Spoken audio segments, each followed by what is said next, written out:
everyone, and welcome to This Nintendo Life episode 281. I am your host today. My name is Bally.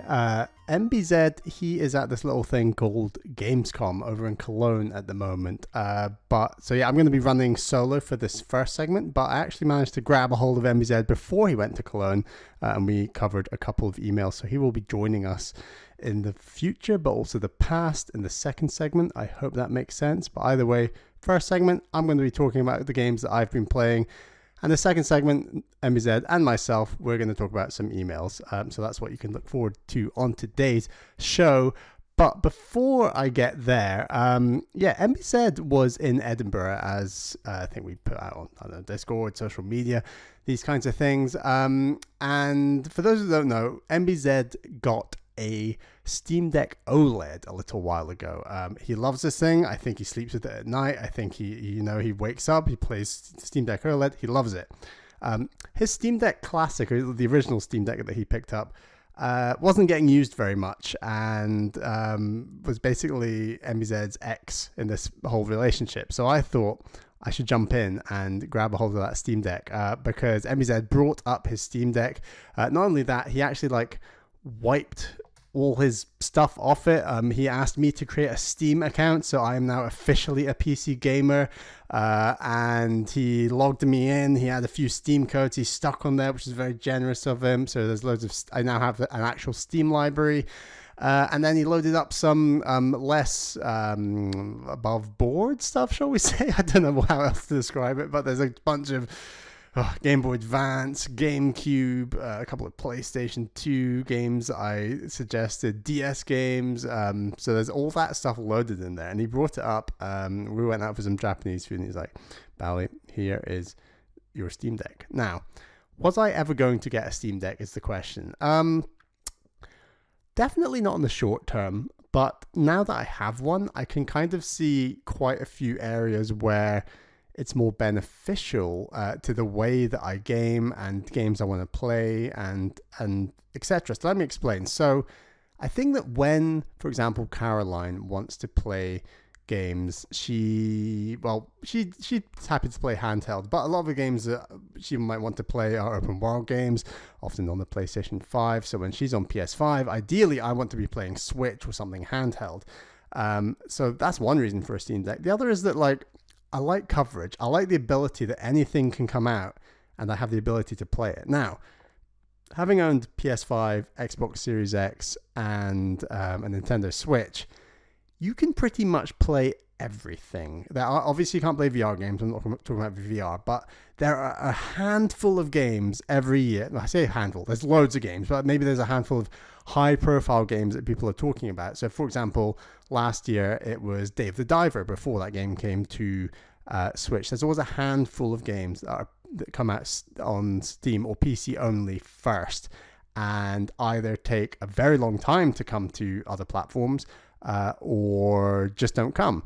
And I like being in amongst the hype. I like hearing about really cool games, thinking, oh, that podcast loved that game, I better go download it and play it. And now that I've got all four bases covered, I can actually do that. So there's a couple of games this year. One of them is Tiny Terry's Turbo Trip. That's one game that came out earlier this year that I've now downloaded and very much look forward to playing. The other game that I've been playing, I'll talk about in a second, but the Steam Deck just gives me that flexibility. Now, that was always a reason I knew I would maybe want a Steam Deck at some point. Another reason that I didn't think about at all, but I've been discussing with MBZ the last few days, is with the Switch. So I'm happy to play for the Switch online. Don't get me wrong. I think that's $35 a year or something? I can't remember. It's very cheap. It's very affordable. I can play all my Switch games online. I've got access to, the N64, Game Boy Advance, Switch online games. I don't mind paying that. What I do mind paying is the cost of Game Pass at the level that you can use for online multiplayer, or the PlayStation, I can't even remember what it's called now, PlayStation Plus? I can't even remember. But my point is, with Xbox and PlayStation, you have to pay to play online. And I just hate this. I am not an always online gamer. I'm not the kind of guy who's like, when's the next season of Destiny out? Let's hop on. I love my Overwatch. That's obviously separate. That's free to play. You don't need a subscription to play that on, for example, my Series X. But there's just a bunch of games that come out that I'm like, hey, it'd be really fun to just jump on with MBZ and play some of those games. And I didn't realize this, but obviously the Steam Deck can do that. So there's like a bunch of games now that I can just own or pick up when they're on sale and play with MBZ online for free. And I don't feel like this time pressure. I think that's the thing, is that with these subscriptions, I personally feel a bit of a time pressure. I don't like staying subscribed in perpetuity. I want to be able to hop in and hop out when I'm not using that service. And I think that the Steam Deck gives me that flexibility to say, you know what, I'm not playing online games with MBZ all the time, but 2 or 3 times a year, I really want to do that, and it's a really good time. I should also say that Game Pass, maybe this speaks to kind of what Xbox's offering has been on Game Pass in recent years. I can slowly start to see this wider conversation, like, where were Xbox's last wins? And where were those wins for me personally? And they're becoming fewer and fewer. And I feel like the biggest wins that Xbox has had in recent years is Forza Horizon 5. And the other game is obviously Hi-Fi Rush. Like, those are the 2 successes, I would say, that Xbox is. You can come away and say, yeah, that's an industry win. So my point is that I'm now not subscribed to Game Pass all year round. There's not like this constant slew of new releases, whether it's indie or AAA, that I have to jump in and play. Like, I was playing Forza earlier this year, and I was playing Hellblade 2 when that came out because I was interested. And with that month, I also played Open Roads. I had a really good time with Hellblade 2 and Open Roads, but they're hardly either of them my favorite games of all time, let alone some of my favorite games that I've played this year. So I just think that I don't like being subscribed to subscriptions just in perpetuity, just to keep having them keeping on going. I just feel like I like being in and out there. So the Steam Deck, my point is, the Steam Deck gives me that flexibility. It's another thing that I like about it. I also think that the Steam Deck is just really, really high end. Obviously, this is the original Steam Deck, not the OLED. Even the original.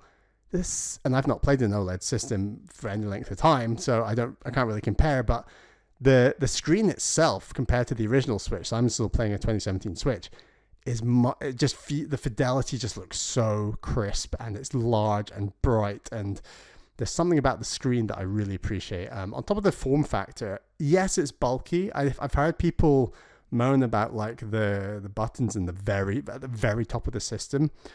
But I think it's just designed for average gamers who generally might have quite big hands, and I've got quite big hands, and I really like having my fingers are way up there. I know that's not going to fit everyone, and I'm totally in favor of these companies having multiple SKUs of systems that are different sizes. But for me, the Steam Deck, as big and bulky as it is, I'm never going to want to put it in my pocket. So once you're not in a pocket, in my opinion, you can be as big as you like as long as you fit in my rucksack. And this system is a great size for that. So like, I bought a case for the Steam Deck before MBZ came up to Edinburgh, and when the case for the Steam Deck came, I was like, wow, this thing is absolutely huge. I couldn't quite believe how much bigger than a Switch it actually feels like in your hand.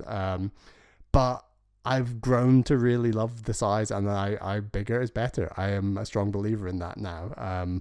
I would hope that the Switch 2 goes as big as is feasible, because I like that big screen, and I've really enjoyed playing the games that I've played and just playing a little bit in bed before I go to sleep. And we've had a lot of guests around recently. I've been very busy, partially why I wasn't able to make the last show. And it's just when life comes at you that busy, you don't have the window to sit down and turn on TV sometimes. You just want 20 minutes in bed or elsewhere, and the Steam Deck just gives me that flexibility in a way that, of course, the Switch does, but I'd say the Steam Deck has a wider library for sure. So I would say top marks for the Steam Deck so far. Thank you very much, MBZ. It's hugely appreciated. I think that he is turning me into a PC gamer slowly. I was saying to him, like, it's the next step. I said, do you think this makes me closer or further away from getting like a high-end gaming PC? And he said, oh, definitely closer. And I was like, I think he's probably right. I don't know, but I would definitely be in the market for a higher end Steam Deck in the future. I probably won't get this generation's OLED, but maybe next generation's OLED or something. As games get, the fidelity gets higher and higher. I definitely want to play more Steam Deck. So yeah, this is me, Bally, now PC gamer in the year 2024. You know, first it was Bulbasaur Bally. I was only a Nintendo gamer. Then Ivysaur Bally, 2018, gets a PS4, becomes a Nintendo gamer. And then Venusaur Bally, here we are in 2024, and I'm playing everything. I've got the PC. It's not a proper PC, it's a Steam Deck, but here I am. I'm a PC gamer. It's decided. MBZ has decided it for me. But yeah, I'm very grateful for owning now a Steam Deck. But what have I been playing on my Steam Deck, you ask? I have been playing a game that MBZ talked about last time, but I want to share my thoughts, is Minishoot Adventures. So MBZ sounded a little surprised that I was as into this game as I am, considering I don't have any experience in the sort of dual stick shooter genre. And I would come back to him and say, I agree. I've not really played a game start to finish that's in that genre, arguably, but I think there's loads of aspects about bullet hell style 2D dual stick shooters that are in other games. I'd also say I did play, I think, is it called Nano Assault? This was a long time ago on 3DS. Is that a dual stick? It's not a dual stick shooter, I don't think, but it's kind of like a 2D top-down space shooter. I don't know if that counts. But my point is, I think games like Nobody Saves the World has aspects that are a little bit dual stick shootery, where you've kind of got waves of enemies and things coming at you, and it's about dodging and this kind of thing. On top of that, I think that games like this is a blast from the past, a game like Wii Play. So you've got like that tank mini game on Wii Play where you're driving a tank and you're shooting it, and that is definitely dual stick, as it were, and you're shooting. I wouldn't say it's bullet hell because it's a very slow paced thing, but it's still the same genre. And then finally, I'd say that dual stick shooting kind of appears as a mini game in so many things. I'm thinking of games like WarioWare. I feel like there's a longer form mini game on, I want to say, is it the DS One Touched or something else? My point is that the concept of dual stick shooting and bullet hell, I feel, is replicated in small parts in so many other games that I don't think the concept is quite as foreign as it is, as MBZ was perhaps suggesting. I definitely feel like it's more in my wheelhouse than perhaps otherwise. And God, this game, so I've finished it now. It took me my Steam Deck says about 14 hours, which is very typical for me. But I think MBZ did like 11. So yeah, I definitely struggled with it more. But I played the game on standard difficulty, and I really appreciate that difficulty. I really did. I did struggle on some bosses. I got there in the end. But God, that is a good feeling, incredible game. It's one of those things where combining top-down 2D space shooter and Zelda, you think, would that work? But then when you actually break it down, this game still has the puzzle solving that 2D Zelda is. I'd say that the puzzle solving generally is quite rudimentary, but the puzzle solving is similar to 2D Zelda. It's kind of represented in world exploration and like hidden switches and hidden this and working out where to go next, and I really appreciated that. But I think the thing that it just massively is better than 2D Zelda, and I think that other games have done this better than 2D Zelda as well, that are more close to the genre, is the combat. So you think of 2D Zelda, for some reason, even the more modern 2D Zeldas, if I say modern 2D Zeldas, does Minish Cap even count as a modern game? That's a debate in and of itself, because it's been so long since we had an original 2D Zelda. But all of them, the combat is quite... Is plodding the right word? My point is, you've still got your little sword and you're swiping, and there's not like dodges and parries. And when you compare it to other games that have done modern 2D Zelda, like a Death's Door or like an Unsighted, these games completely crap all over 2D Zelda when it comes to combat, in my view. They feel slick, they feel snappy, they're fast paced, and it makes you step back and, in my view, realize, is combat the weakest part of 2D Zelda? Like, I think that when you see these other games do it in such fun ways, it kind of makes me think, wow, that's one area that Nintendo can do way better at. I say do way better at. They would struggle to change the beat to beat of combat in 2D Zelda. Now, for example, I think in a game like Link Between Worlds, I guess it's not a complete original 2D Zelda, but I guess it's the most recent one, more so than Minish Cap. But that game does have the traditional slow-paced combat, but then you can do the kind of let's merge into the wall, move around the enemy, and then attack. It's like merging puzzles into the combat in a cool way, and I guess that's what 2D Zelda does generally. It takes the items of the dungeons and incorporates them in the boss fights, and that is cool. And that's obviously what Zelda does with 3D, the traditional 3D games, at least I should say. But Minishoot's just taking this other approach to it, where you are doing the top-down 2D space shooter, and it just feels more fun. Like, part of me does eye roll when I see another enemy in Zelda, and I think, oh, here we go, but dodge, move, okay, slash, dead, get a heart, move on. Like, it doesn't feel like that's why I'm enjoying engaging with the game, whereas I got like a bit excited every time I reached a new screen and there was just waves of enemies coming, and you thought, right, here we go. And it's not just the combat that feels amazing, but I think this game kind of, for what it's biting off, I think it might be the perfect game. Now, I think the word perfect is overblown, but games that don't bite off too much and then absolutely nail it across the board, I would describe Minishoot as one of those. Like, there's nothing in this game I'm like, yeah, that wasn't very good. Or if I had to nitpick one thing, and I think this speaks to how perfect in my mind this game is, I was ever so slightly frustrated that when you defeated a boss in a main dungeon, you didn't get a heart piece. And I was like, because that's what you get in Zelda, and it frustrated me. But in the grand scheme of things, that doesn't matter. You can still get 10 hearts. This game has loads of cool exploration to get other heart pieces. It doesn't matter. It's a tiny, tiny, tiny nitpick, because I think the pacing and the scaling up of the power and the power of the enemies really is perfect. And the way that you unlock chunks of the map, you discover map pieces, and then you go back to your original base to fill in the map, and there's some nice ways that tunnels link up and puzzles, and then there's a thing you can unlock that will just give you a percentage of how much of the map you've done, and then, like MBZ, I reached 100% of that map, and I did every single post-game like challenge and everything. I was so into this game. I cannot even get over how incredible this game is. And like I was saying, this game is Steam only at the moment, and was a big reason.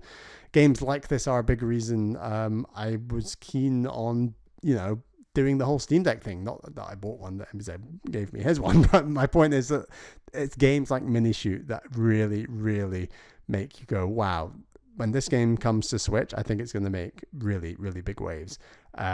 It's actually made me really interested, like, how would I do with another traditional dual stick shooter? Why do we see more of that genre, or attempts at that genre done in a modern way? I'm not really aware of them. I'd be interested where those games are, what they look like.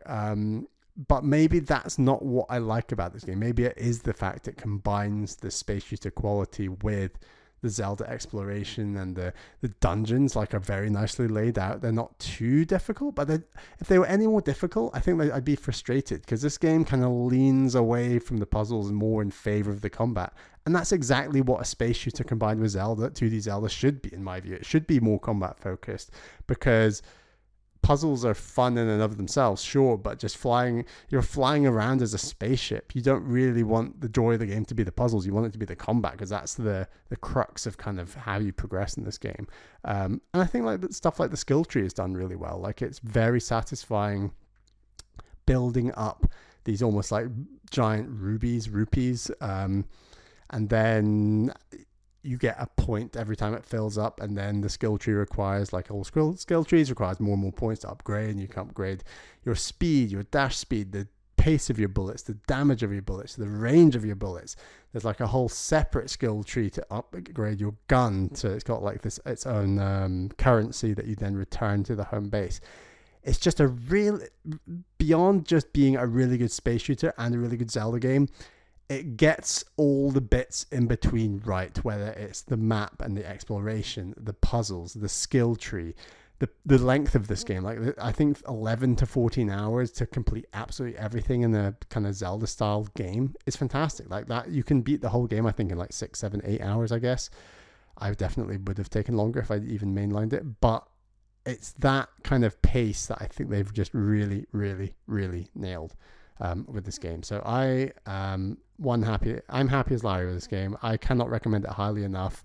I'm equally as hot, if not even hotter than Emmy said on it, but it's some good stuff. And I think that there are some really cool Zelda references along the way that I don't really want to spoil. And I also think the game does a really cool thing at the end. And it's actually a thing I chose to do, and MEZ chose not to do. And it was interesting seeing different outcomes as to what we chose. I don't want to spoil it, but I came away thinking, wow, that was a really big, bold thing for this game to do.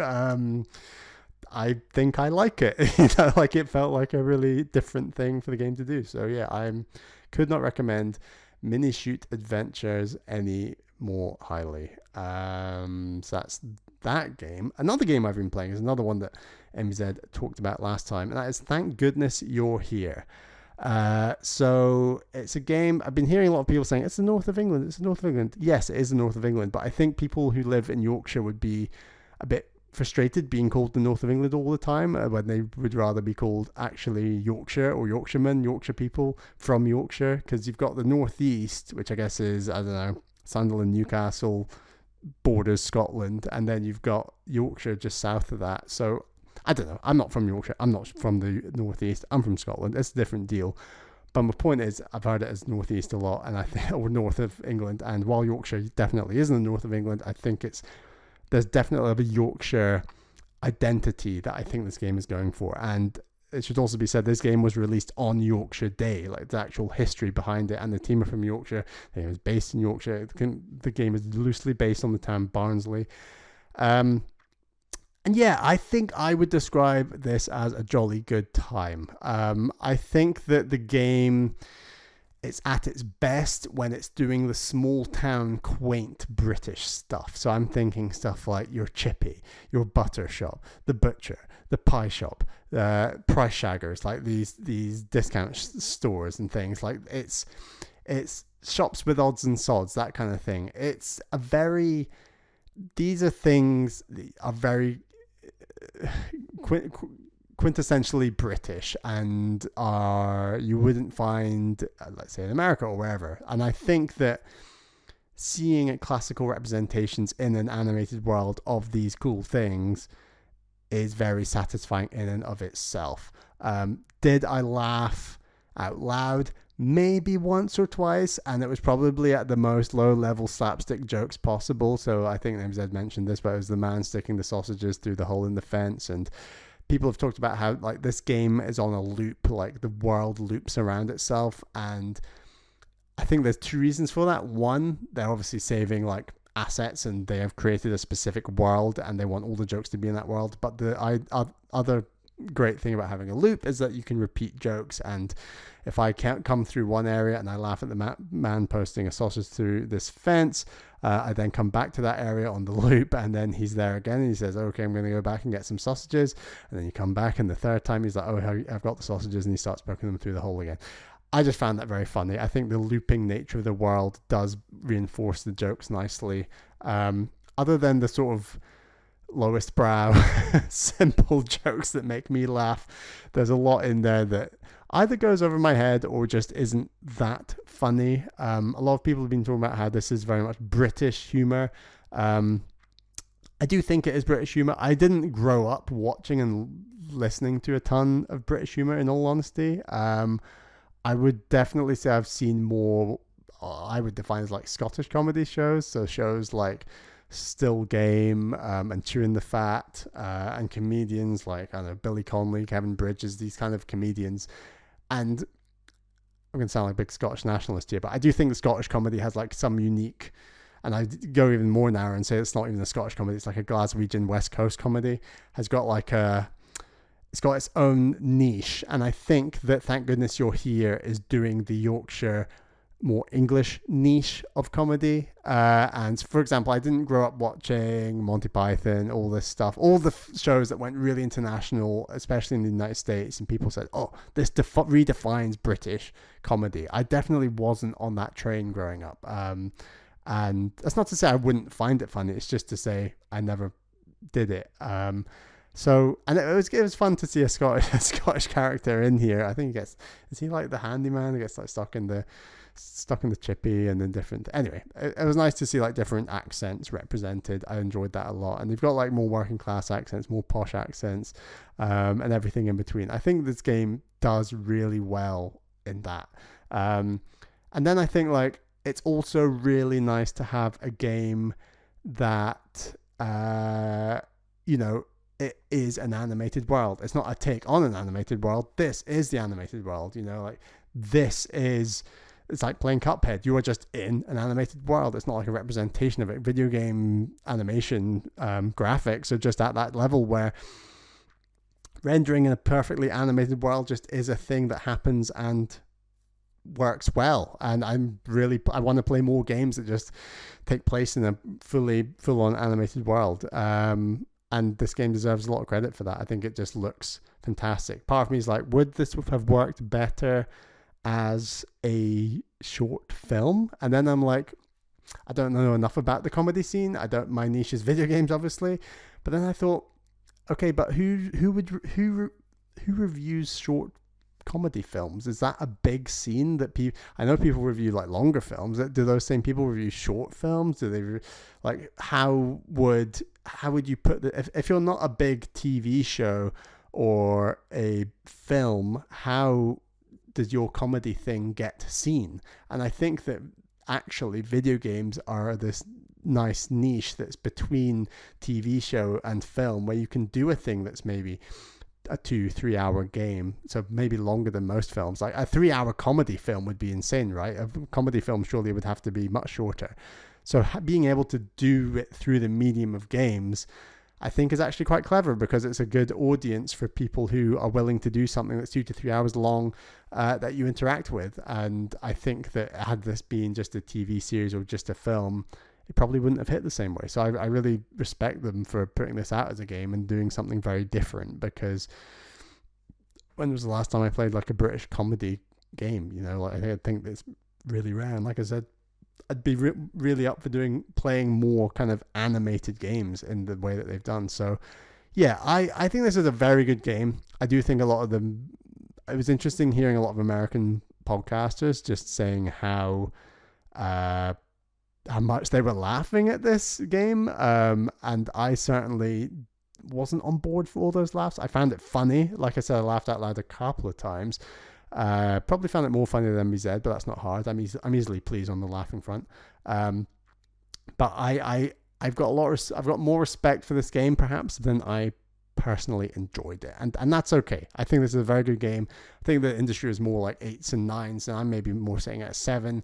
That happens occasionally, but yeah, I was very impressed. I'm glad I spent my £15 on a 3-hour fun game. And like I said, I think it's that quaint local British town, English town, Yorkshire town, I should say, thing that I enjoyed the most, because you get a lot of those things in Scotland, whether it's a chippy, a butter shop, a butcher, a pie shop. Like these things just feel that, and it's not just the fact it has them, it's the fact it renders them in such opaque, obvious, outrageous animated style that I think really that you could just have a pie shop in any other 3D rendered game. There's a pie shop, but having it in just such an over the top game as Thank Goodness You're Here, I think is very fun. I also think using the phrase "Thank Goodness You're Here" since playing this game around Caroline is also another reason this game is very fun. I think that hearing other podcasts saying "Thank Goodness You're Here," I think just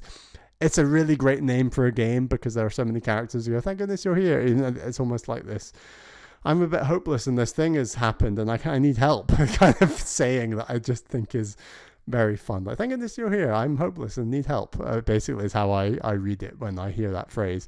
So yes, I think Thank Goodness You're Here is a very fun game, and look forward to talking about games like it at the end of the year.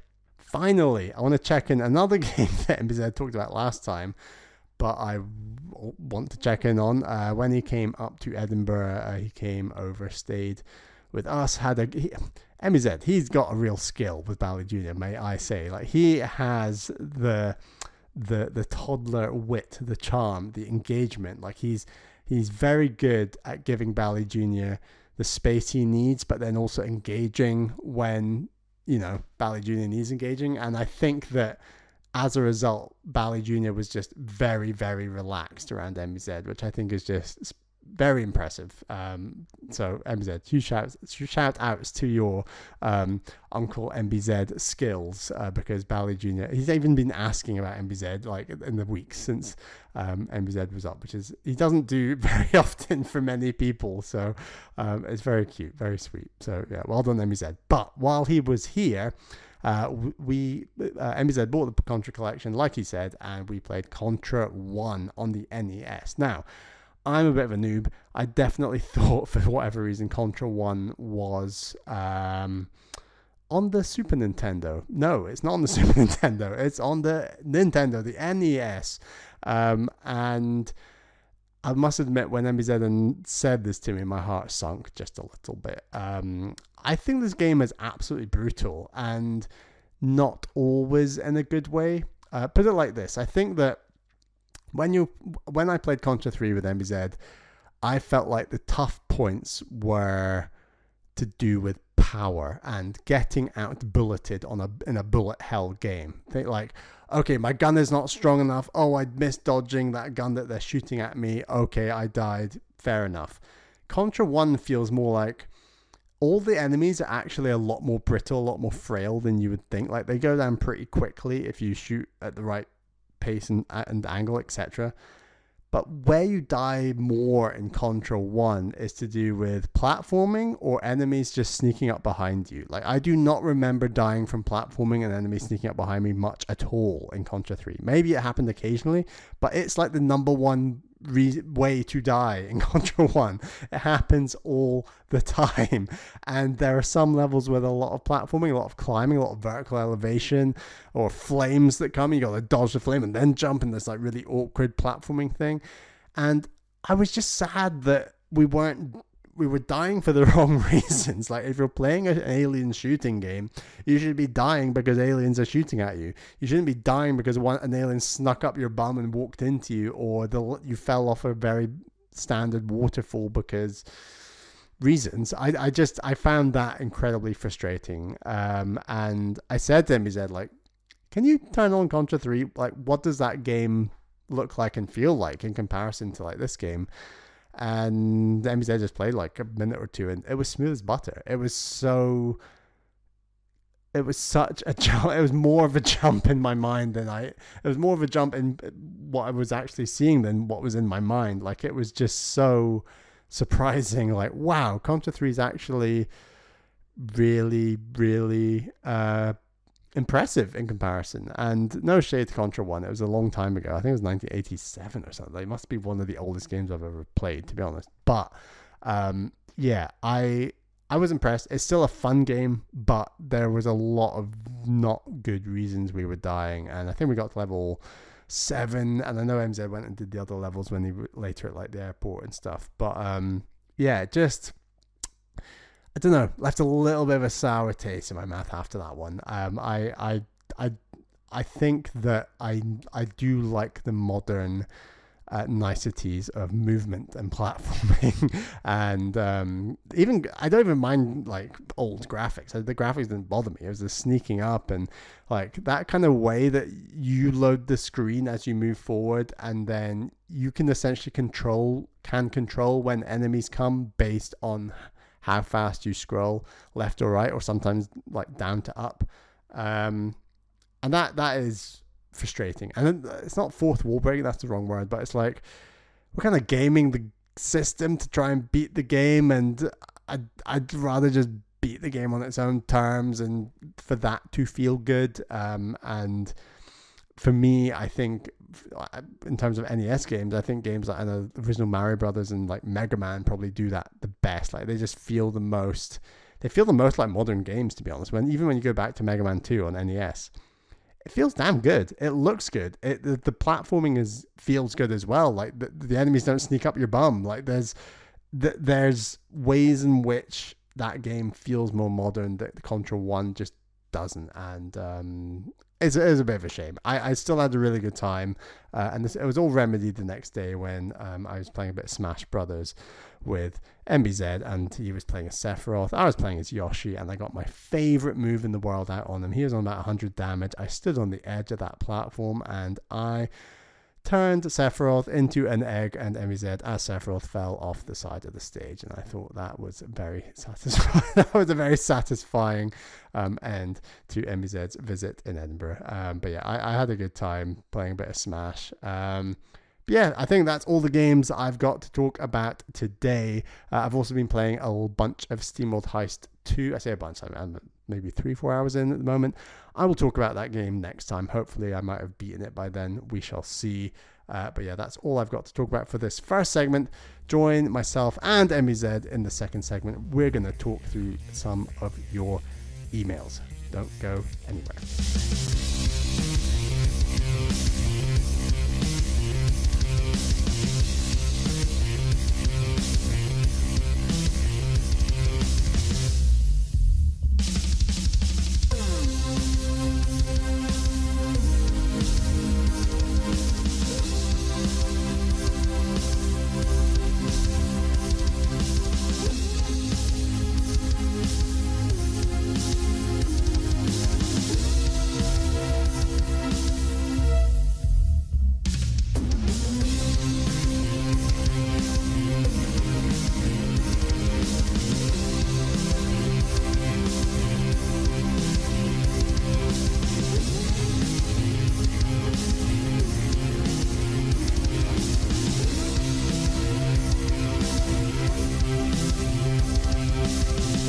Hello, welcome back to the second part of today's show, and as if by magic, MBZ is joining us for the second segment. Even though I'm in Germany, I'm here by magic. He's in Germany. How is the sauerkraut?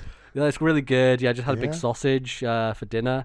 Giant sausage, just munching on a massive sausage. Excellent. That's what you do. To be clear, MBZ's not in Germany yet. We're fitting this little segment in before he goes. Breaking the illusion, Bally, of podcasting. Breaking the illusion, but then the first segment you've just listened to, I've not even recorded yet, so try and put that in your brain and process when it happens. So, that was really good points you made, I thought, Bally, about how the Steam Deck smells like sauerkraut. It was a very interesting discussion. Exactly. Yeah, it was good. Yeah. This segment is emails. We put out the call, emails came. We're very delighted that people responded to the Horn of Gondor, so thank you very much for responding. If you would like to send an email into the show, please email ThisNintendoLife@gmail.com. That is ThisNintendoLife@gmail.com.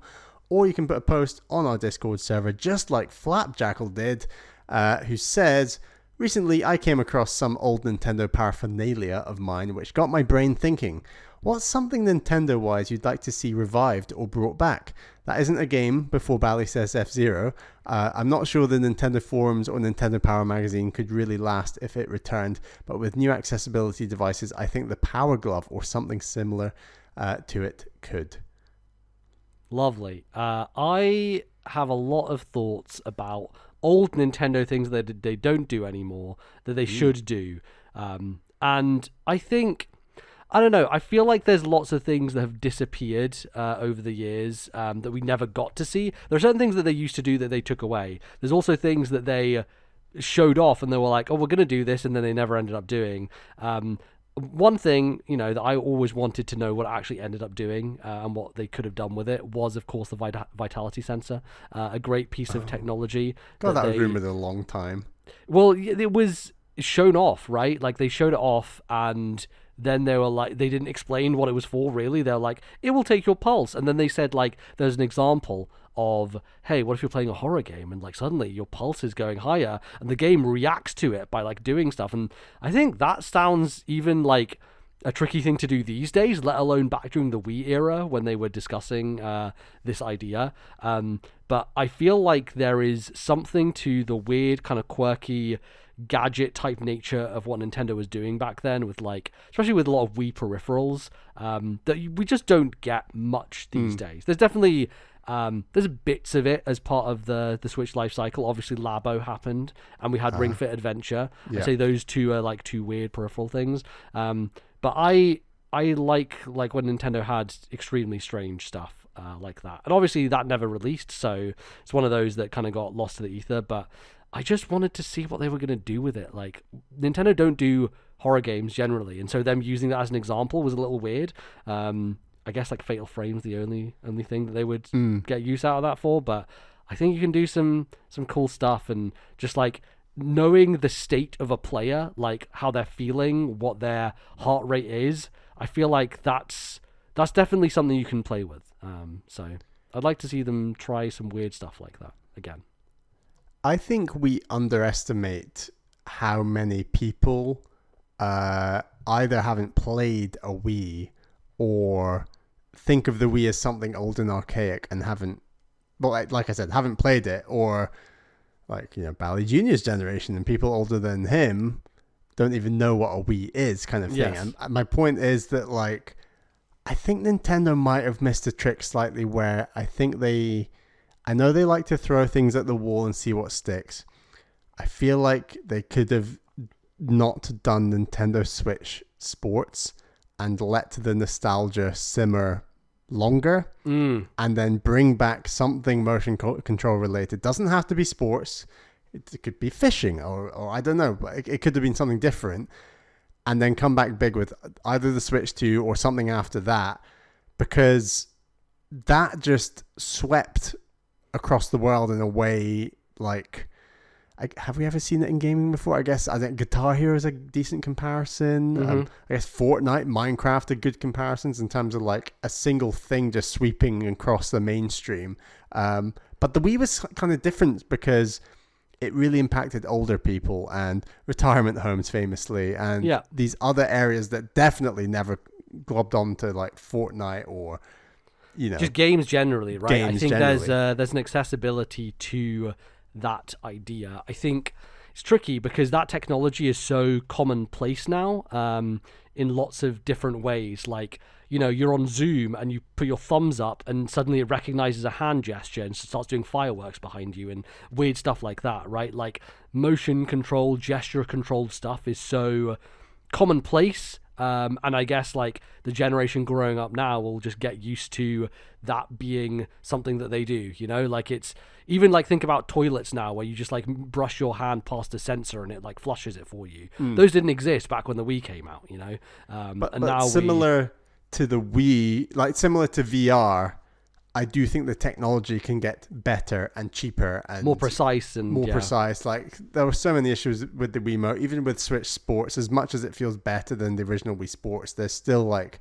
issues, and how much of that issue is there because they couldn't be bothered to invest and make it really, really, intricate, versus would it have cost them too much to do that? Was the technology even available to do that up to a mass market? Like, I think there's things that in 10, 15, 20 years time Nintendo could address and do bigger and better, and I don't know if they would want to reinvoke the name of the Wii or Wii Sports, or they'd probably do something very different. And maybe Ring Fit like is a version of that. I guess that's also linked to Wii Fit, I guess. But like, I do think there's just that ability to appeal to every single generation again in the future, and they've not really done quite that with the Switch in the same way.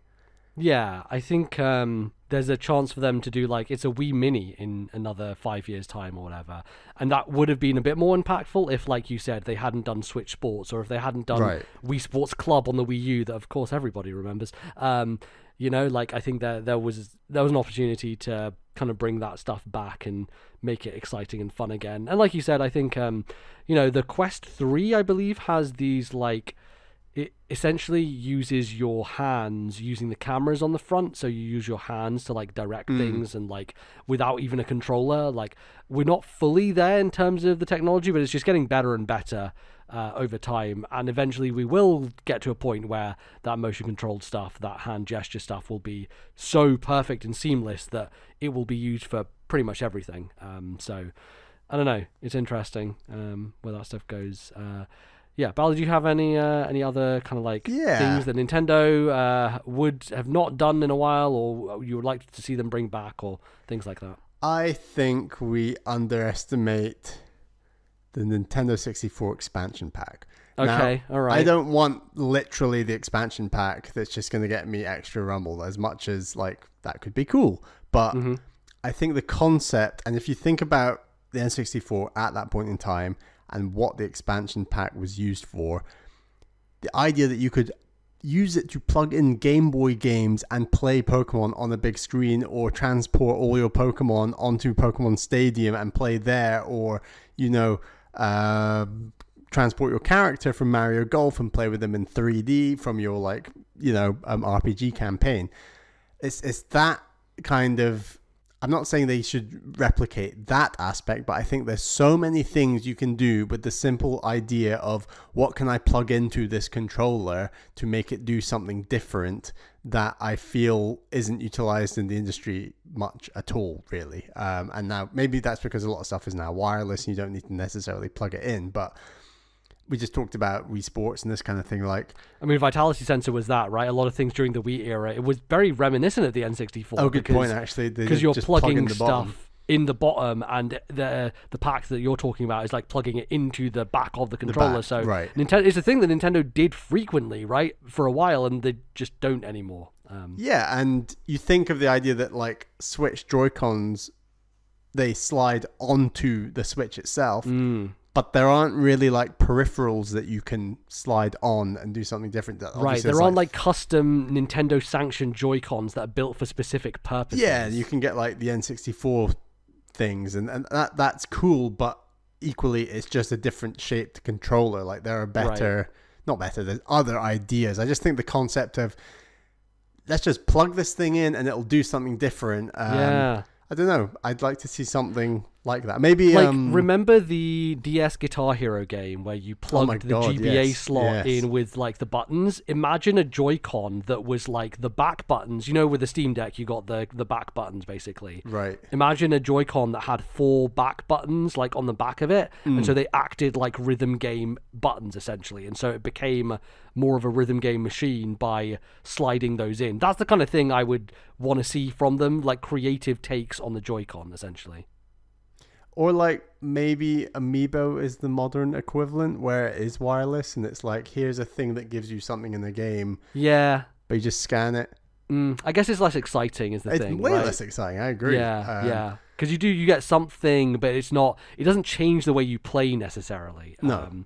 Unless like they've locked an entire mode behind an Amiibo, which, let's be honest, they've done that before, and people have not been super happy about it. Yeah, that's the problem with Amiibo, that you're damned either way. And I think when you do something that's so intrinsic as like you plug this thing in to do it, it needs to come with the game, and like everyone playing that game has the thing that plugs in. Unless you're like, I don't know, Majora's Mask on the N64, you need the memory card to plug into like your N64, just to the idea that some N64 games retained the memory in the cartridge and other N64 games couldn't do that and retained the memory in a memory cart that got plugged into the console itself is just wild. That like it kind of did both. Were there any other systems that did it both like that? I don't know. I don't think so. There's definitely like a lot of things that, you know, we used to have to do that we don't anymore. Memory cards definitely being one of those. Because obviously there was some fun stuff that you could do with memory cards, like gameplay-wise. Obviously, the PlayStation 1 had the whole Metal Gear Solid thing where it read your memory card. And I think there was a game recently that did that to me. And I can't remember what it is. I think actually it was something I was playing on Steam. I was playing a game called How Fish is Made, which is like a very short kind of thing on Steam that I was interested in checking out. And it reads back to you like a game in your library. So it's like, oh, you like, thank goodness you're here. And I'm like, wait, what the hell are you talking about? Because I think it reads your Steam library, and so Creepy. it takes a look. Yeah, exactly. It takes a look at stuff. Just I like that idea. Like, you can take these, I think back in the day, these physical objects and kind of like draw things out of them and be like, oh my goodness, it's like it's reading my mind essentially. But yeah, it's just using software in a fun way to do that sort of stuff, which we don't get as much of that anymore. Definitely like from like a game perspective, which is a slightly different thing to what we're talking about here, but like I like meta narrative stuff, or like stuff that breaks the fourth wall in games, that like has to do with the system, right? I talked about the segment in Paranormal Site where like you have to mess with the volume in that game in order to achieve something, which is very cool. And yeah, I'd like to see more of that stuff as well. What about things that make you interact with the world around you? I'm thinking Boktai. Okay, yeah. Solar panels going yeah. on. That was a really weird thing that I'm not saying I would like to go back to, or I never tried it, but like the idea of playing a Game Boy Advance in the sun when it already doesn't have a backlight and there's just the sun beaming off the screen of the GBA just seems like not the best idea. But no. Yeah, I think just outside the box thinking is what I want more of.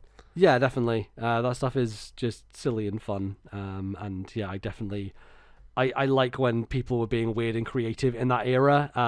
Like you said, you could do that because you could have a custom cartridge like that was built specifically for that purpose.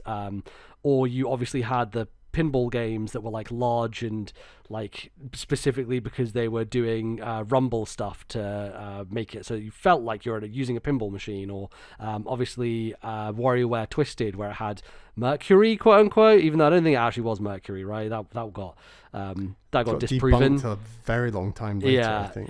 But you know, it used the cartridge as a vehicle to do something that the system itself could not.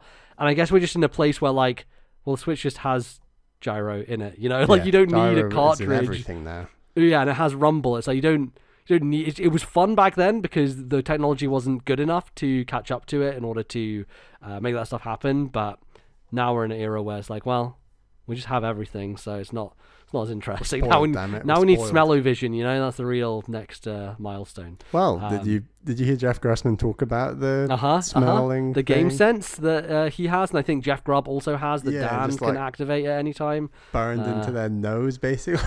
It sounded awful. Yeah, the one time that Jeff played Balatro was with the game sense. Like, that's the stream that he did it was the stream where he was using that device, and so he played that and trying to get some weird smells out of that. What a weird thing.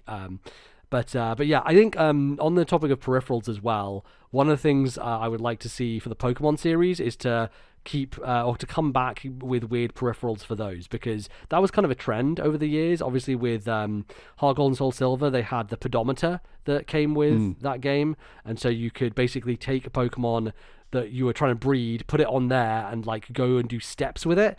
And I think you could either hatch eggs or you could just level Pokemon up just by walking. I remember taking my pedometer into Edinburgh one time when I was like, you know, going to town with my parents, and I was like, I'm taking this and I'm going to level up my Pokemon while I walk around. It's a very silly thing, but I did like that. And obviously they did do it a little bit in the Switch era with Let's Go, where they had the Pokeball controller, the Pokeball Plus, whatever the hell you call it.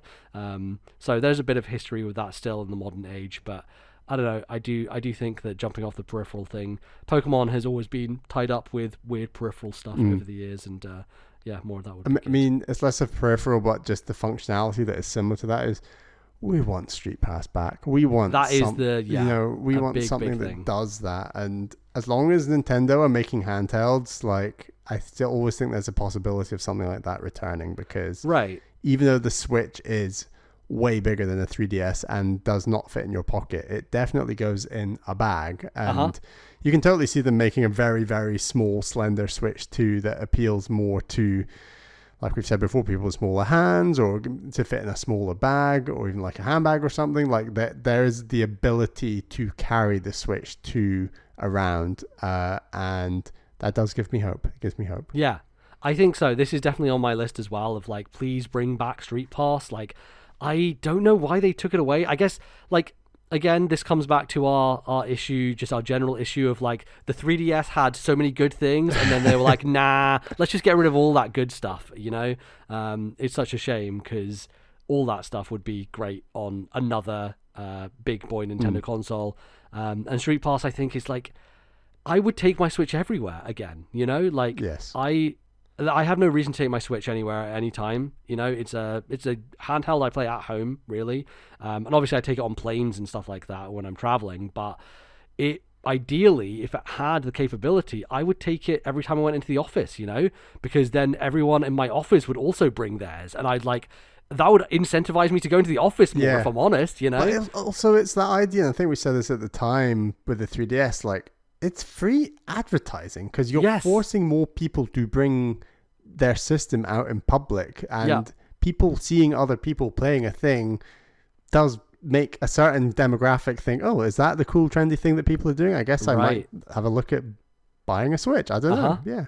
Yeah, exactly. It is like such easy marketing, right? It's you know, even if you don't take it out and play, if you're just like putting it into your bag and someone's like, oh, I wonder what that is, you know? It's just I think it's just such a good idea that they should do, and it's just very fun. I like collecting puzzle pieces. It's a very fun activity. I think the one thing that you lose on Switch is that, for me and for you, I guess anyway, half the joy was like, now it's fully in 3D, like the joy of finishing a puzzle and being like, now I get to look at the cool 3D thing. That was really part of the joy, was like, oh my god, now I see this amazing animation that they've done, and it's all like, I can just watch it forever and it's in 3D. Just, that was very very joyous. And you know, now what do you do? Oh, it's super high res on my screen, I guess. Like, it's not quite the same. You'd have to do like an animated movie or something, right? You'd have to make something a little bit more. I mean, that would be pretty cool if you're like you're finding all these like Pikmin pieces, and then you get a little Pikmin short or something like that. I'm up for that. Exactly, that would be really nice. And obviously it's a lot of work, a lot of effort on Nintendo's part. You could unlock the trailer for the next Mario film. Oh my god, that's dude. The only place it's released early. That's so funny. That would be amazing. I would Nintendo absolutely hire us now. Yep, come on. We know marketing. That's what we're good at. Yeah, absolutely. I think that would be such a fun, stupid idea. And yeah, Street Pass is definitely something I want to come back again. Something for me that we just haven't had a lot of generally is Nintendo attending like big industry events. They announced earlier this year they weren't going to be at Gamescom, so there's not going to be any Nintendo stuff. I was hoping like, oh, maybe I'll get a demo of Zelda at Gamescom or something, right? That I can sneak in early in the morning and be like, play that or play something else. But Nintendo going to have no presence there. There's no E3 anymore at Summer Game Fest, and Nintendo basically just don't show up to that either. Isn't it wild that they've got a game like Zelda? I've forgotten the name of it already. Echoes of Wisdom. Echoes of Wisdom. Not the best name. They've got that coming, and they wouldn't want like the largest gaming convention in the world to be playing it. It just feels very strange. It's very weird, yeah. Because like, yeah, I think the thing for me that is a shame is more so that you don't get a lot of interviews with those people anymore. Like, it used to be that everyone would go to E3 and you'd get, yeah, there's Aonuma, there's Miyamoto, and all the big websites would sit down. But that's the only one they would go to was E3, yes, right? Exactly. But at least you would get like all the interviews with all these people that you just don't hear from a lot of the time, right? Game Informer did those amazing 50 question like rapid fire interviews, right? Yeah. Which RIP Game Informer. But those, like the ones that they did about Breath of the Wild and Tears of the Kingdom, are so good. Like, just having those people there available to the press to do interviews, to find out information about like the stuff they've just revealed. It's just like with Nintendo Directs, they're great, but you don't get that anymore. You don't get that follow up, right? And that was such an important part of E3 was, you watch the thing, and then people go ask Reggie questions and be like, okay, so what's actually up with this? And you get follow-up information. You'd learn more about what was happening after the fact. And we have lost that element by Nintendo not being physically present at a lot of these places. I miss Jeff Keighley poking Reggie with the questions that Reggie just smiles and says, I can't answer that. Yeah, exactly. I miss that. Yeah. And it's a real shame. I do...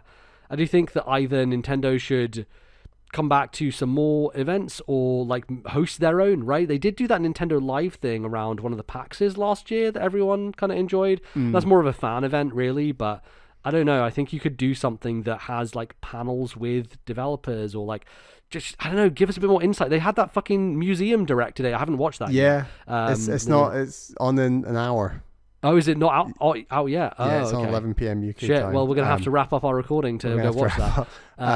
But I was going to say, I think that Nintendo, like a lot of the rest of the industry, are doing more of the, okay, journalist, you come to us and we do a very specific interview and the questions are largely agreed in advance. Right. I'm thinking of like Keza McDonald at The Guardian did this with she Miyamoto. just did the recent one, didn't she? Right, Yeah. and that was in and around the Mario film, I believe. Like, I think it's like that's the thing they're promoting and that's what the questions will be about, and anything else, like, no comment. And I don't know, I just feel like that's the way the industry's gone, and the idea of the big dogs coming somewhere else and then more journalists having that access feels like it's just completely gone. And actually someone like a figure like Jeff Keighley's got a huge amount of influence when it comes to, I would argue, press meeting those kinds of people and those relationships and how that works. And I appreciate we're a long way away from Nintendo peripherals right now, but like, don't know how we got here, to be honest, but it is an important way in which the industry has changed. My thing was talking about like Nintendo, like what do we want to see Nintendo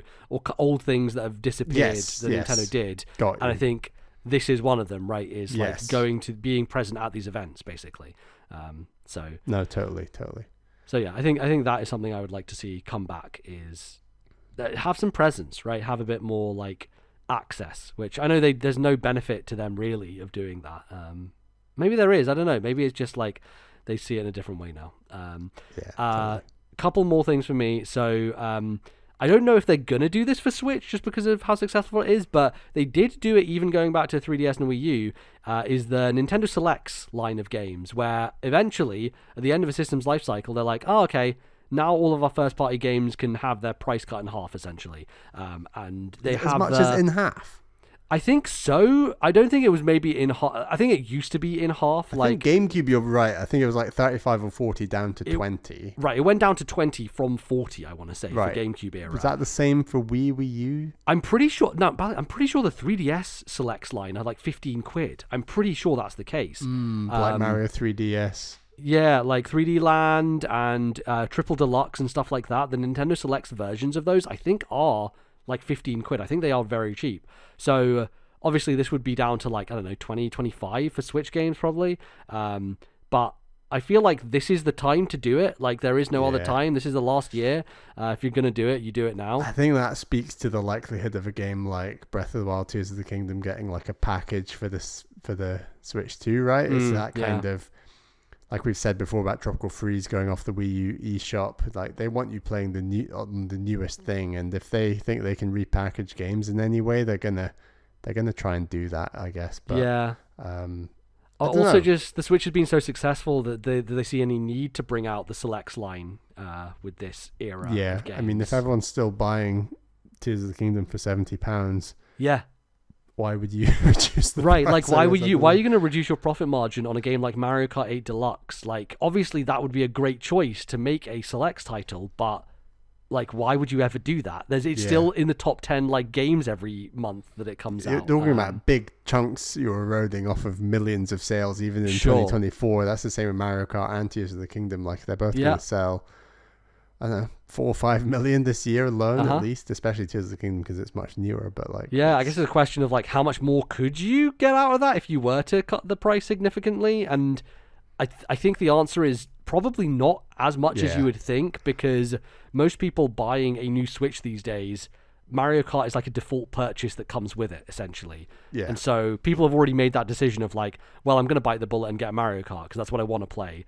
And so regardless if it's, 30 or 60, I think the decision's already made. So it's a weird one, but I don't know. I think there's some games on the Switch that could really benefit from this, Like, who's fucking buying Sushi Striker these days? Nobody. But if you rebrand it, Nintendo Select Sushi Striker, it's like, oh, okay, maybe I'll give that thing a shot. There's definitely some some smaller, not forgotten games, but published titles like Astral Chain, stuff like that. I think could really benefit. Yeah, I mean, it's interesting because I actually think the first party stuff on Switch, from like not just a sales perspective, but like a critical perspective, they've just nailed it so spot on with so many titles on the Switch that it would feel very different to do a select lineup on Switch versus, say, Wii, 3DS, where I think the number of high quality first party titles was far fewer in my view. Yeah, very, very true. So yeah, we'll see if they do that, because I think if they do, this is the year. So I'm summoning it now. In the next week, they're going to announce it. The last one that I wanted to shout out is Club Nintendo Physical Rewards. That was a good time. That was a good fun time. There was some cool like digital rewards as well as a part of that. But mainly it was save up your points to get a cool Mario Kart trophy or that Yoshi plush. A Mario Galaxy CD. Yeah, the soundtrack stuff as well, which is very cool. And a lot of that stuff ended up being exclusive. There was a lot of like Nintendo Japan exclusive stuff, like the version of Punch-Out that was exclusive there. Like a bunch of different stuff was very... a Yoshi plushie? Yeah, exactly, that we both have, that was sought after. And I would like to see some of that return. Now, don't get me wrong, I actually really like the gold point system. I think it works super nicely, and it does. I think the part of the reason I own so many games on Switch is like this encouragement of Nintendo being like, go on, buy it digitally. Go on, get it. And we'll just give a permanent 5% off on anything, and you can juggle that 5% between any games you want. Especially if you like buy the vouchers and you're like, oh wow, I've got like an extra 4, 5, 6 quid off. Like next time I get anything, it's like that's a free indie game on sale. A lot of the time, which is it's just cool, and I appreciate that. Regardless of what you're buying, you will always have money off, right? You're never actually paying full price on the Switch eShop. You're always getting some discount because the thing you buy will then give you more points that will be taken off the next purchase, right? So it's like a very nice virtuous cycle. Yeah. But, if there was an option to save up those gold points and to spend them on something else, that would be very cool. I think... Given how popular Nintendo are right now and the distribution stuff that would be involved in stuff like Club Nintendo, it probably doesn't make as much sense for them these days. But, I think it would be a fun thing to do. Totally. But yeah, great talking points, Flapjackal. We've not talked about stuff like that in a while, so that's a good one to send in. Thank you very much. Our next email is from Chad from Nebraska. In the United States. It says, hi guys, I can't remember exactly what MBZ does for a job, but this question may be a conflict of interest. I'll ask anyway. All right. Spicy. I just watched the trailer for The Plucky Squire and it looks like my kind of fun. Then I noticed it's being published by Devolver Digital. I don't have the exact count, but I bet at least a quarter, if not half, of the indie games I own are from Devolver. I honestly don't know the video game publisher scene that well, so are they just the biggest player in that space? Or do I just happen to jive with the games they choose to publish? Do you guys have any favorite publishers and or studios that make you sit up and pay attention when they have an announcement?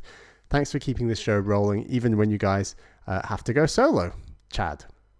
I appreciate that, Chad. Thanks for sending that in.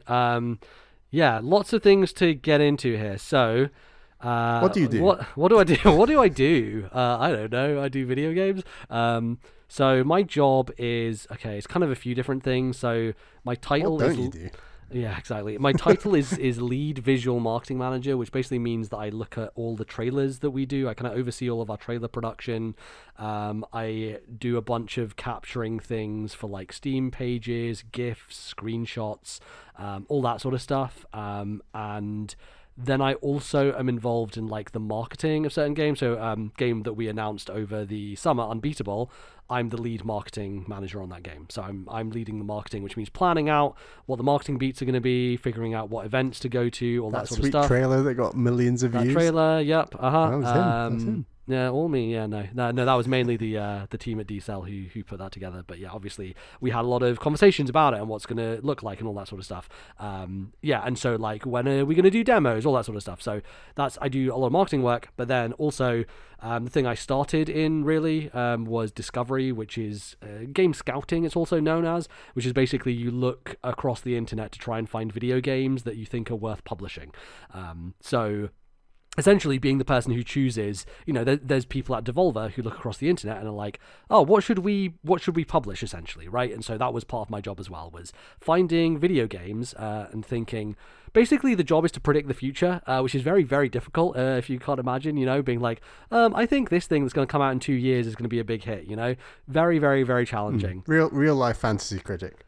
It is exactly it, which is very funny. But yeah, that is kind of what I did as well. So yes, working at a games publisher is very interesting, and I think one of the things to remember is that most players don't know what a publisher is, who a publisher is, or like who has published what. A lot of people associate themselves with games, right? And a lot of people don't even know who the developer of games are, right? People are just like, oh, I love that game. And so you have to kind of be a bit of a nerd or like look into it to be like, oh, who's publishing what and what developers are doing what. Often the publisher is a bigger deal than the developer. Well, it depends, right? Because for a certain audience. Yeah, so this is the really interesting part where there are publishers that everybody knows, and I would say on the indie space, that is Devolver and Annapurna. Those are the two that everybody talks about. And so oftentimes people will be like, oh, the Plucky Squire, that's a Devolver game, which is very interesting because I think if it was published by like, I don't know, Fireshine or Indie.io or Raw Fury or Team 17 even, I think if it was published by any of those publishers, they'd be like, oh, Plucky Squire, it's made by that guy who used to work on Pokemon, right? Like, I think that would be the thing that people would say. But because Devolver have kind of crafted their reputation and their name over many years, they have become the default thing that people say when they talk about a game that is being published by them. And that is not the norm. I think there are only, like I said, Annapurna, Devolver, maybe Chucklefish. Those are the few I can think of where the publisher name precedes the developer name or even the game itself. Because, like I said, most people don't even know who publishes what. So many get like, do you know who published Dungeons of Hinterberg that just came out? Lots of people probably wouldn't be able to tell you, right? Do you know who published Cocoon? Do you know who published... Well, Cocoon's Annapurna, isn't it? That's true. So that might be a little bit of a cheat one. But yeah, there's lots of like... Thank Goodness You're Here that just came out. Gestalt, Seam and Cinder. Like, do you know who published those games, right? Like, I think a lot of people wouldn't. So Gestalt was Fireshine. Panic did... Thank Goodness You're Here, right? Ah, yeah, and so, of course. Yeah. So part of my job, obviously, is to know every publisher. So I generally know who publishes what, but that's not the case for most people. And so it is an interesting thing where part of this is also tied up with the identity that a publisher crafts, right? You can look at Devolver and you say they make a certain type of game or they publish a certain type of game. Same with Annapurna. Like, they both have a distinct identity. And I think that helps them kind of like stand out, because the types of games they publish, you then go to them and you're like, I actually want to follow this publisher because they publish the types of games I want, which is interesting. What would you say Devolver's brand is then? I think it's changed actually quite a bit. Because I was going to say, like, the Plucky Squire is so different to, say, what was the alien one that's based on like the meat that is the Metroidvania. The alien one based on the meat. Now I'm gonna have a think about this, Bally.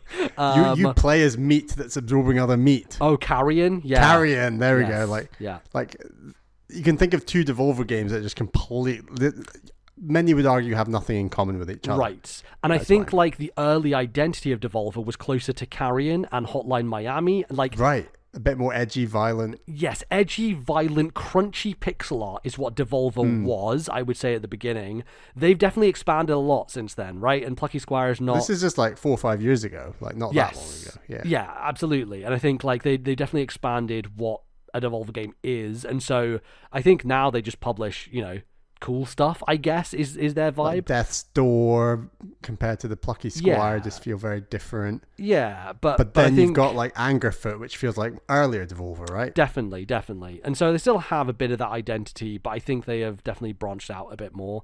Annapurna is very much like the contemplative, thinky, story-rich games with famous actors in them because they're Annapurna and they have access to Hollywood and stuff like that, right? Yeah. Like there's Maquette, 12 minutes. I'm just looking at yes. this list. If Found, Open Roads, Outer Right. Wilds a bit, but yeah. They're all very much a type of game which is artsy, you know? Like that's the kind of word I would associate it with. Definitely. And that's the kind of brand that they have built. So those are the types of games that if you like one thing Annapurna publishes, likely you'll be a fan of other stuff, right? Because a lot of what they do is within the same ballpark.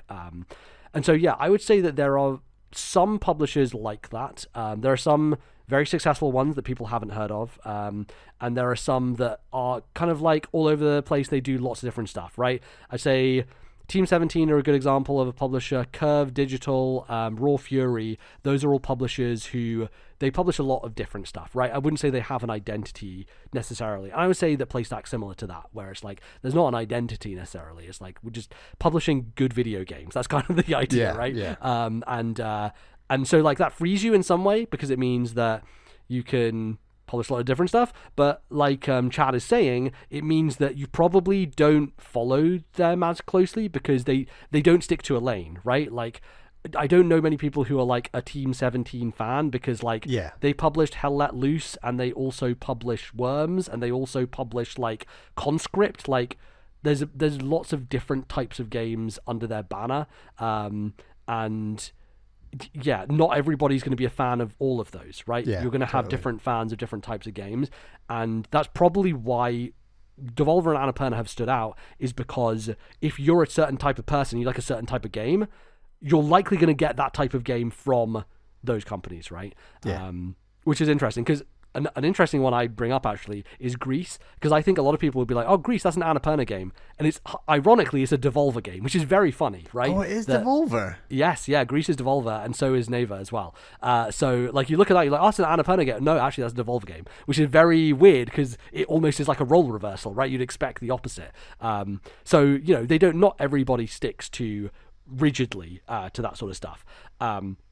But yeah, maybe we can talk about some publishers or developers, because talks about studios as well that make you sit up and pay attention whenever they announce something or whenever they put something out there. Who are the people that you're kind of interested in following, Bally? Yeah, I mean, I was just going to say that my kind of logic, because I follow the industry fairly closely, but obviously nowhere near as closely as you, MBZ, and I'd say my logic of like, yes, I have my group of publishers that I've played a lot of games under and have really enjoyed, but I'm not like checking their websites like what's the next game they're announcing. Similar to like Chad, it's like, oh, the Plucky Squire's been announced, here's the trailer, and then at the end Devolver, and it's like that. So I'm already seeing this game that's intriguing me. It's like, tick, I'll put it on my list of like in my memory bank or wish list or just on my Google Doc, and then I see, oh, Devolver, well, I like a lot of Devolver games, therefore another tick. It's like it's kind of a sign of quality, isn't it? Right? It's like, oh, if they've picked it up, I know that they have good taste. I know I like stuff that they've done before, so I'll probably like this. Totally, and it's that confirmation before any reviews or any more knowledge about the game. It's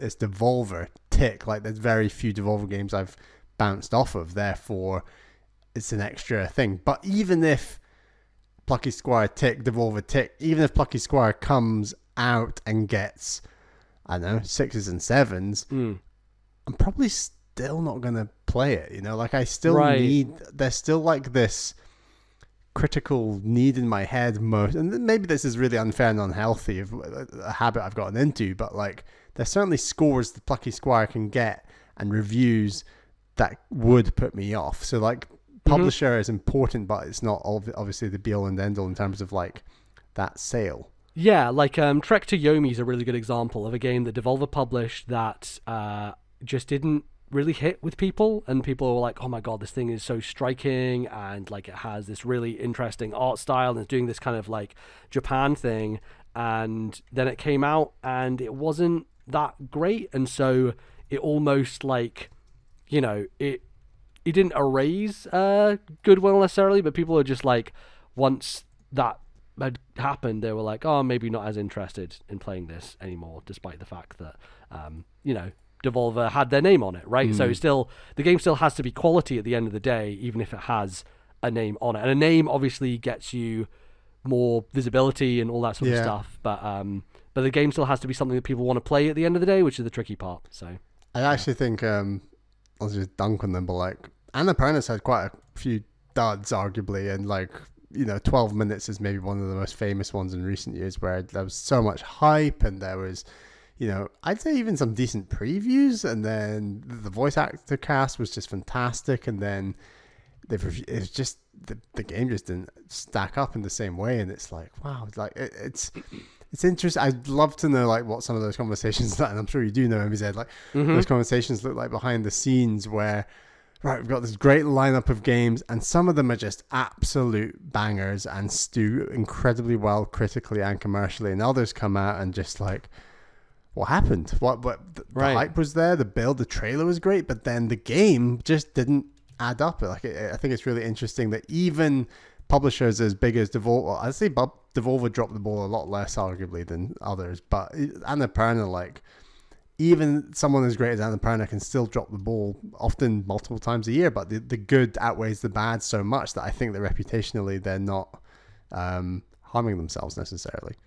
Yeah, definitely. And it's hard. Publishing video games is very difficult. I bet. Like I said, your job is basically to predict the future. And are people going to like this? I like it. Do people like it? So you're always going to get some hits and some misses, and yeah, it's very difficult, especially when, like, sometimes a lot of these big companies, they're like, well, we've got shareholders, and the shareholders saying we need to have a game in this slot and this slot and this slot. And so you're just like, well, I guess, I imagine a lot of these bigger companies are like, well, I've got to have 17 games in this quarter and then another in this quarter, right, exactly, and all that sort of stuff, right? And so sometimes you're like, well, I've just got to do a game, and, sometimes it's out of your control. It's all very difficult. Yeah, so. I think... it's very interesting. There's definitely a lot of cool publishers out there. I would say the ones who are the most successful right now, who no one has heard of, it's a publisher called Hooded Horse. I think they're the smartest publisher in the games industry. I think they are exceptionally good at what they do. And they publish the types of games that you and I, Bally, would never play. They publish PC-focused, like, strategy, rich systemsy, kind of like 4X-y, RTS-y, like very sim-like kind of games, and they are wildly successful at it. They are so successful, and I think that they pick winners because they are made up of people who love those types of games and understand those genres intimately, and they know what is good, and so they pick up great stuff, and it does really well on PC because that's what PC players like to play, and as a result, they pick up a game like Mana Lords, which was the #1 wishlisted game in the world, made by one guy, got an Xbox Game Pass deal, and sold 2 million copies in like the first month or something like that. A wild success, and most people don't know who Hooded Horse are, right? They've probably heard of Mana Lords because that's like a big hit, but Hooded Horse consistently, every game they put out, it's a critical success from players and it's a commercial success for them. So they are, for me, like the best indie publisher out there at the current moment in time. Extremely good at what they do, and one to take a look at. If you like PC style games, you should definitely follow what they do because I think they pick up some really good stuff. I think another unknown publisher who is secretly like behind the throne of a lot of games that people like are Kepler Interactive. So Kepler I believe they're like tied to Kowloon Knights in some way. I think they were founded from people who were at Kowloon Knights. Kowloon Knights was like a game fund, essentially. So it was like funding a lot of development and stuff like that.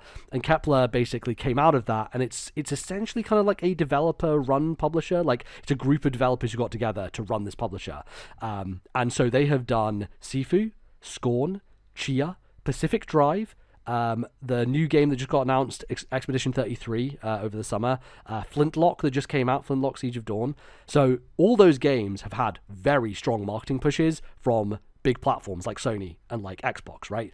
And so Kepler are very good at finding those kind of like not AAA, but like 3D, like impressive indie games, and that's kind of their lane. But I don't think many people have heard of them, right? And yeah, they've done all of those games. I think they were involved in Kana somehow as well. Maybe that was Kowloon Knight, really? but I think that was them as well. So like over the course of like, oh man, all these big games that have come out in the last couple of years. Yeah, Kepler is behind a lot of those. They actually won the Best Publisher Award at the Develop Awards we were at. So yeah, they're very well thought of in the industry, and they're very good at picking up those impressive indies that are the kind of stuff that Sony likes to publish, right? Or get their money behind, right? Like Sifu and stuff like that. So I think those two stand out to me as like dark horses, let's say, that not many people talk about, and they're probably a couple of my favorite right now in terms of, not for my personal taste, but like as an industry nerd, like I think they're doing very smart stuff essentially. But Bally, do you have any from like a taste perspective? I mean, mine are probably a lot more obvious, but obviously Chucklefish, so Stardew Valley, both the Wargroove games, Eastward, and like I think they did some development. This is another interesting topic, I guess, is like some publishers also have development arms, right? And they do some development. So I know Chucklefish did some development on Wargroove, or maybe at least the first one, maybe not the second one. I think it's an in-house project, Wargroove for them. Totally in-house, right. They also have that witch kind of like Stardew Valley type game, Witchbrook, that has been announced for years and years and hasn't come out yet, that I think is also an internal project of theirs. Right. So yeah, they have in-house development, but they also have publishing of other games, right? Yeah. I also think that Finji is not talked about enough. They make two of my favorite games of all time in Night in the Woods and Tunic. Yes. And I've also really enjoyed Chicory, but maybe not quite to the scale of those other two games. Yeah, Finji do very good stuff. Absolutely. That's a good pick. And then Annapurna, like we have already talked about them, but Cocoon, The Pathless, What Remains of Edith Finch, Solar Ash, like you've just played Neon White MBZ. Yeah, that's I played Open Roads earlier this year. I bounced off Maquette more, I bounced off Outer Wilds a bit more as well, but If Found we both enjoyed. There's just, like you said before, they've all got some story to tell in some way or another, and I think they are a very cool publisher, even if, like we said, there's a couple of games that have been less good recently. And then let me look at my list. Thunderful, all the SteamWorld games. Thunderful's a good one, right? They're solid in terms of like consistency for a type of world and type of so the type of game keeps changing, although they do sequelize like SteamWorld Dig 1-2 for example, or Heist 1-2, but outside of that they're good at like changing the types of games, which I think is really cool, but keeping the world the same. Yeah, absolutely. And I think they've just kind of branched out a little bit more as well, and they did Planet of Lana, right? I believe was them. Cannot remember. I'm pretty sure Thunderful published Planet of Lana. Oh, really? Cool.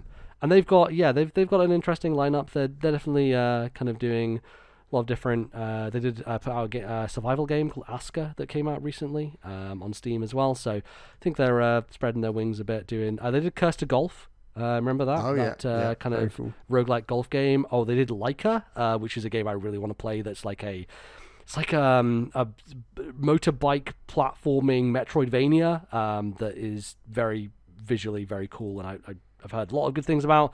Viewfinder as well was them, which is obviously very well known by a lot of people. So yeah, there's some good picks there for sure. I would echo the Chucklefish thing. I think anything that they announce I'm interested in, because a lot of their kind of consistency comes from a specific pixel art style that they look for in games, and anything that has that style I definitely gravitate towards, so that's definitely on my list.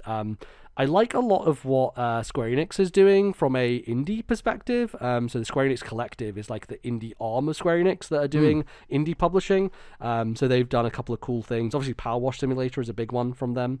They did exceptionally well.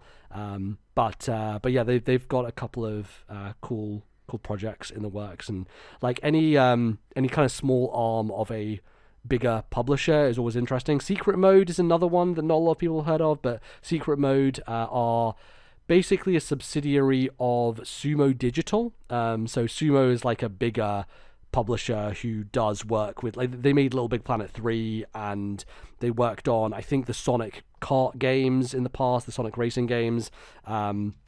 and a bunch of other stuff. Sumo have done quite a lot in the past, but Secret Mode is basically like the smaller game arm of that.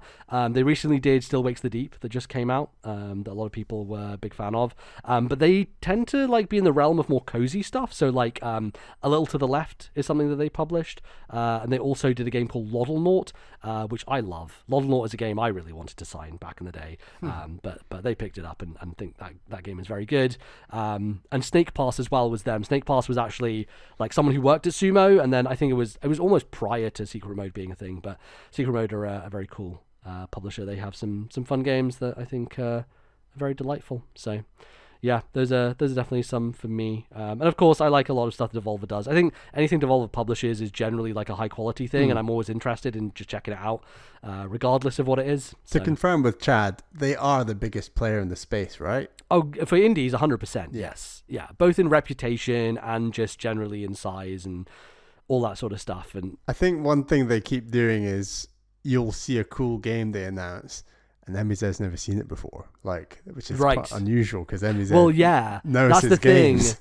Thing. Well, Devolver get away with it because they have people come to them, right? So they before anything is seen by anyone. Exactly, yeah. So like the new Metroidvania they're doing, Possessors, which is with the Hyperlight team, right?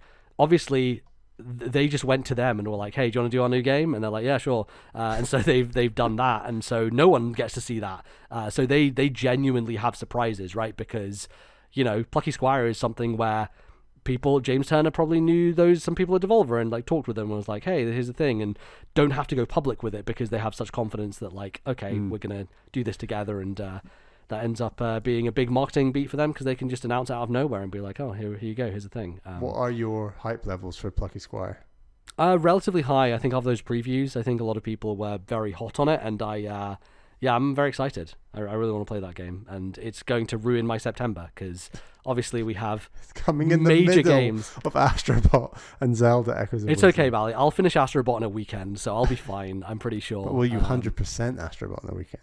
Probably. I'm a sicko. My brain is broken. Will you beat all of my speedrun scores in a weekend? See, that's the thing. We're going to keep coming back, aren't we? We're going to keep coming back for that. Any developers, because you also asked about studios, any developers that you are like, if they do a thing, I'm paying attention to it? Oh, no, I'm struggling. I've got a list if you want me to run go through through some. your list. So Drinkbox is obviously a developer that I like a lot. I think have liked their recent stuff a bit less, mainly because I didn't love Guacamelee 2 as much, and I think Nobody Saves the World was probably their weakest game for me personally, but that's a personal taste thing. I still am interested in anything that Drinkbox does. I think they're a very well renowned developer, and I think the thing I like about Drinkbox is they, aside from Guacamelee 2, they always do something different every time, right? So Severed is totally different to Guacamelee, which is totally different to Nobody Saves the World, and I think what they'll do next is probably completely different as well. So always interested to see what they do because they're always doing something different, and I think I respect an indie developer more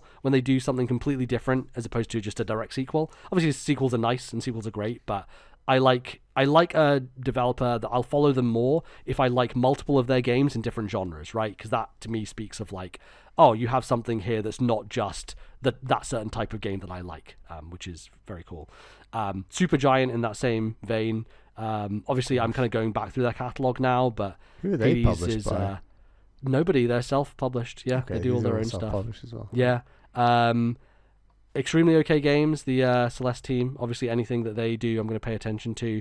I think Sabotage Studio is a very good example, where Messenger and Sea of Stars are both very different games, but they're both really good in their own way. And yeah, if they do something and link those worlds on top of that. Right, yes, yeah, they make it a consistent, contiguous universe, right, similar to what SteamWorld does, so that's super cool and unique, and yeah, if they do a totally different genre next time, I'm definitely interested still, because I liked both of their takes on, you know, the 2D platformer / Metroidvania and the classic RPG, so yeah, that's definitely high on my list. Anything Jeppe Carlsen touches after, obviously, he did Limbo, Inside, and Cocoon. Like, is there a better hat trick in games? I don't know. It's pretty fucking good. And yeah, I want to see what Tom Happ does next. Obviously, he made 2 Axiom Verge games, but he's a solo dev, and yeah, I wonder what he's working on next. If it's another Metroidvania or if it's something totally different. But very interested to hear. So that's there's a few for me who I like to follow.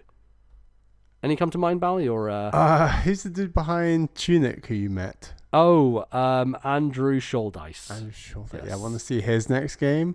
Yes. Very excited for Neva after Greece. I was very into that game. Yeah, it's Nomada Studio, I believe. Is that developer? Right.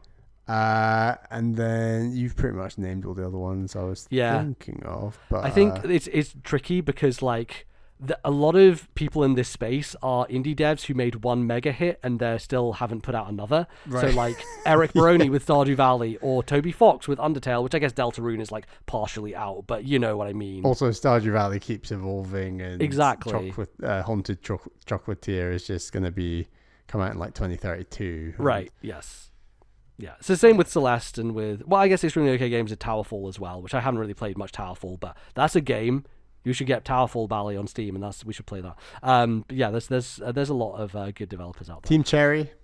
Yeah, of course, yeah. Another one. Another example of they made one popular game and we're still waiting for the second one to come out. And now they're just regretting making Hollow Knight, aren't they? I think so. They're like, oh, why didn't we do this? Did we do that? Yeah, it's terrible. In terms of like bigger studios that are not on an indie level, anything that Respawn does, I'm instantly interested given their track record. Anything that Insomniac does, they're just the most consistent Sony studio.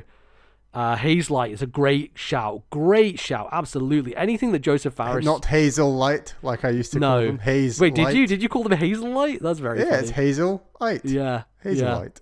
Hazelight, yes. So anything that Joseph Fares does, even if it's a train wreck narratively, I am interested in playing. I think we're going to see his next game at the Game Awards. I'm calling it right now. Oh, that sounds exciting. All right, I'm excited for that. Obviously, I'm a Nintendo sicko, so Intelligent Systems and Monolith Soft, whatever they do, I'll play. And anything that Uchikoshi and Kodaka write, I am interested in. Obviously, they've been putting out a bunch of games that I'm like, these all look bad, guys. Can we just like make a murder mystery visual novel that doesn't have like baseball mechanics in it? You know, they just keep putting all these weird mechanics in. They're like, oh, we're gonna save the school, but it's gonna be this like XCOM thing. I'm like, can you just like write a visual novel like you did before, please, guys? Yeah, that'd be nice. But yeah, that's a few for me. So yeah, there's lots out there. There's so many publishers, so many developers, so many good video games, you know, and so many good self-published ones as well. I definitely encourage people to seek out a lot more video games because there's so many. Definitely. But yeah, hopefully that answered your question, Chad. Yeah, great question, Chad. And yeah, it's fun to talk about some actual publishers and some of the companies that MBZ you don't work with necessarily, but like, you know, you are one of those companies, and I think it's important to say that, you know, PlayStack have made waves in the industry, and I'm sure if we were another podcast, a lot of people would be shouting out PlayStack. I don't know. I don't think people know who we are yet, so we'll see. That's the thing I'm saying. Off. Yeah, that it's very difficult, I think, to establish an identity as a publisher. Like I was saying, like it's most people don't care, and that's fine. I think that's totally cool because I think, you know, developers are very important, and but it's just it's kind of a weird world, you know. So hopefully that was somewhat insightful. Well, that's going to do us. Bally, where can people send those emails to if they want to get it read out, just like these fine folks? Please email ThisNintendoLife@gmail.com. That is ThisNintendoLife@gmail.com. Fantastic. Well, we are going to get on out of here. Before we do, we're going to tell you about some things that you can do on the internet with us, such as going to patreon.com/ThisNintendoLife to support the show and get bonus episodes. And Bally, we would like to shout out some of our supporters on Patreon. Yes, thank you to our $10 tier plus patrons. They are Zach S, Thomas, Matthew, Albert, Wicked Gamer UK, Alan, Turtle, Orange Thunder, and Ali T. And thank you to all of our other patrons. We really, really appreciate all the support you give the show. And we should say that we have it's in the can. It's out. It is published today. The time of recording is out. Our top 50 non-Nintendo games of all time. So if you've followed this show for more than 50 episodes, you will know that every 50 episodes we record our top 50 Nintendo games of all time. We reached 50 episodes for our show, This Nintendo Life, which is available to all patrons for a single $1. We reached episode 50, and that means only one thing. In true TNL tradition, we recorded a top 50 non-Nintendo games of all time. So, you know, when we do our Nintendo rule for our Game of the Year discussions and our top 15 Nintendo games of all time. Flip that rule on its head. If it didn't come to a Nintendo system at all, or I won't explain the rule fully because it's quite complicated, go and check out that list. It's a 4-hour podcast where we run through a ton of games and we make a combined top 50 Nintendo games, and we live to tell the tale. We're here podcasting. We're still friends. It's all good. And yeah, I thought there was a chance it would get spicy because I think like we said before, our opinions on Nintendo games are maybe more different to our opinions on Nintendo games, broadly speaking. Yeah, I don't know. There was definitely some takes in there from individuals who shall not be named. But I think we figured it out in the end. We made some correct choices. We did make some correct choices. It's a good list. So yeah, you can check that out for a single $1. Lovely. Please do that. You can obviously find the show in lots of different places on the internet, such as Stitcher, such as Spotify, such as downloading it on an app where you look at it and you go, I want to listen to This Nintendo Life. You type it in the search bar, bloop, bloop, bloop, bloop, and then you find it and you go, oh, that's fun. And you click subscribe. So it comes into your feed every 2 weeks. You don't have to worry about it anymore. It's like magic. It's beautiful. So go do that. Go find us in all those places and download us and review us. Most importantly, do review us because that helps a great deal on the internet where people don't know what things are good. Got to validate people's thoughts by saying they're good. Like Bally was saying, he's not going to buy Plucky Squire if it gets 4 out of 10 from IGN, Got to validate him. It's very important. Got to validate him. Yeah. And yeah, you can obviously find us on the internet in various places. I'm on social media places at LordNBZ. Where can they find you, Bally? I'm at Ballyman91. That's BALLYMAN91. Lovely. And you can find the podcast at TNL Podcast, where we do updates about the show, when things are delayed, when things are going out at different times, Patreon things, all that sort of stuff. If you want to keep abreast of news around what we do, go follow us there. Join the Discord, jump in, chat with people. I think a few people are going to start playing Virtue's Last Reward, Bally, the visual novel follow-up to 999. It's been a long time coming now. But there's some buzz there, and I think that's going to happen. So I think I'm going to have to start that soon, which is exciting. Follow-up seems like it came around fast, or did you play 999 later than it came out? Bally 999 came out in like 2009, so just you were late to it. Got you right. Yeah. I think I mean all these games are old. I'm late to them, but a lot of people are also coming to them late now. So so it's good for discussion. So if you want to chat about that, join us and jump into Anime Bullshit, everyone's favorite channel. So unironically, actually, like one of the most active channels in the Discord is Anime Bullshit. So it legitimately is. As someone who doesn't participate in it much, it definitely is. So jump in there. That's good fun. And go to YouTube if you want the YouTube version of the show as well. You can listen to it there in a different tab, which many people like to do. I think that's it. I think we're done, Bally. Good show this week. What are you playing for next time? Good question. I guess Virtue's Last Reward. I guess I'm going to start that, so we'll see how that goes. I want to finish. I'm very close to the end of Dave the Diver, so I'll get to the end of that. And I think also want to finish some like Eastward Octopia, maybe. But that's kind of like a slow burn in the background. What I really want to do is I want to cheat on Eastward Octopia with Fields of Mystery. That's really what I want to do. Whoa. Okay. Right. Yeah. I'm going to buy Fields of Mystery. Early access. I'm just going to do it. Everyone's playing it, man. It looks so good. I'm just going to play it. So fuck it. They made Stardew anime. They did. So that's me done, finished. So if you want to talk about Fields of Mystery, jump in the Anime Bullshit channel on Discord. Great. That's it. That's us. That's games, video games, Nintendo. Thanks for listening, everybody. We'll be back soon next time with some more of this. Until then, goodbye.